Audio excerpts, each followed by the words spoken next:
Nuestro país no es solo Cuba. Nuestro país es también la humanidad.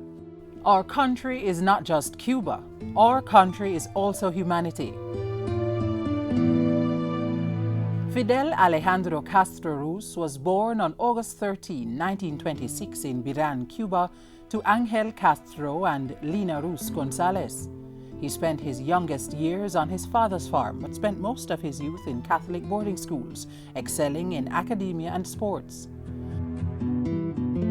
After completing high school, he went on to study law at the University of Havana in 1945. 5 years later, he was a practicing attorney who often took on the cases of the mistreated and underpaid.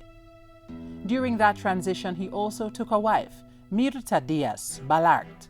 Their marriage produced one son, Fidel Ángel, fondly called Fidelito. They were divorced in 1955 and Fidel remarried Dalia Soto de Valle. They had 5 sons. His family extended in later years with 3 more children.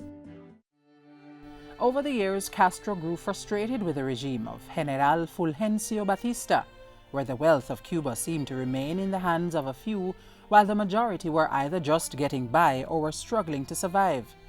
In 1953, Castro, or El Comandante as he was called, led a failed attack against the military. He was arrested and sentenced to 15 years in prison, but was released just 2 years after because of a political amnesty. Castro and his men wasted no time in planning another attack. By 1959, he succeeded and overthrew Batista. Fidel was only 32.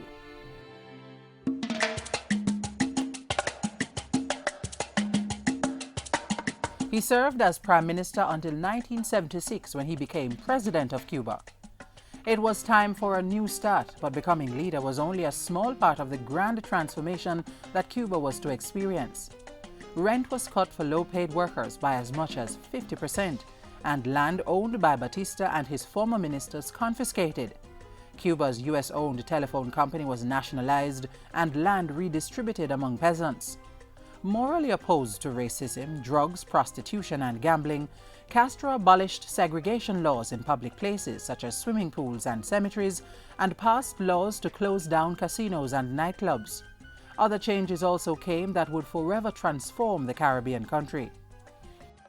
The agrarian reform law was one of the major changes introduced in Cuba because Cuba had been a plantation system like so many of the Caribbean countries.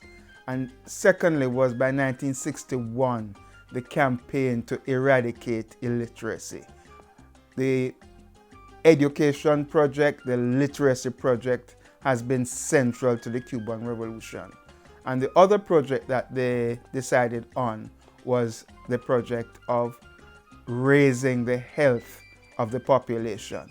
And this they did by the training of Cuban medical personnel and sending them out into the rural areas. Castro was a controversial world figure, lauded as a champion of anti-imperialism, humanitarianism, socialism, and environmentalism by his supporters, but viewed as a dictator by his critics. Through his actions and his writings, he influenced world politics. The strengths of Castro's leadership, I would say, enormously courageous, going on that armed struggle back into Cuba, lost many men and some women, but obviously a person of great charismatic qualities that drew to him some of the best people in Cuba. And he's able to communicate his enthusiasm for change. Fidel Castro is also credited for being the longest-serving head of state for any country in the Western Hemisphere. He served for over 47 years.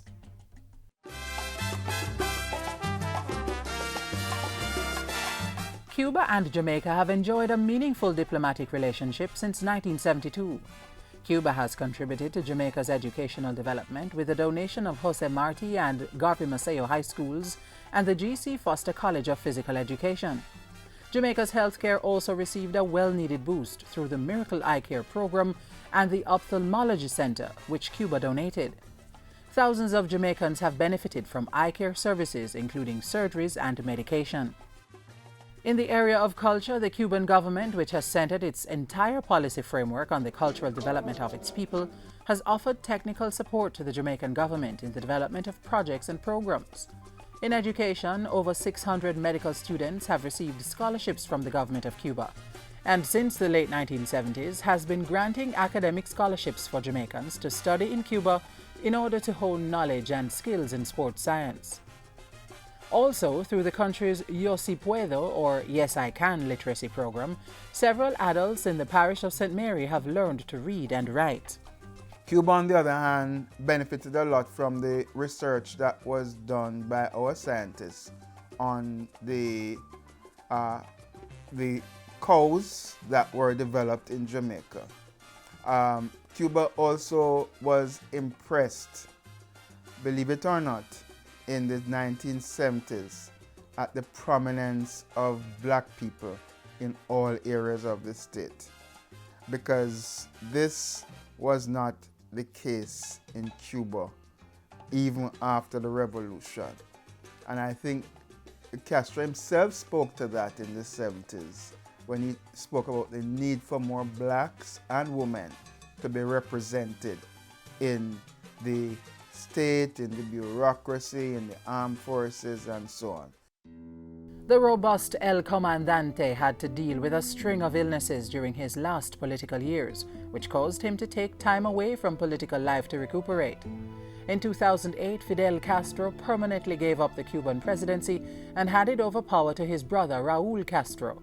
He never feared death but embraced his final destiny.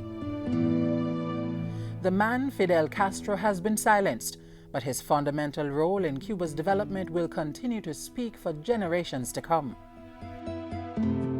Fidel Castro is a revolutionary, and he should be remembered for his revolutionary legacy.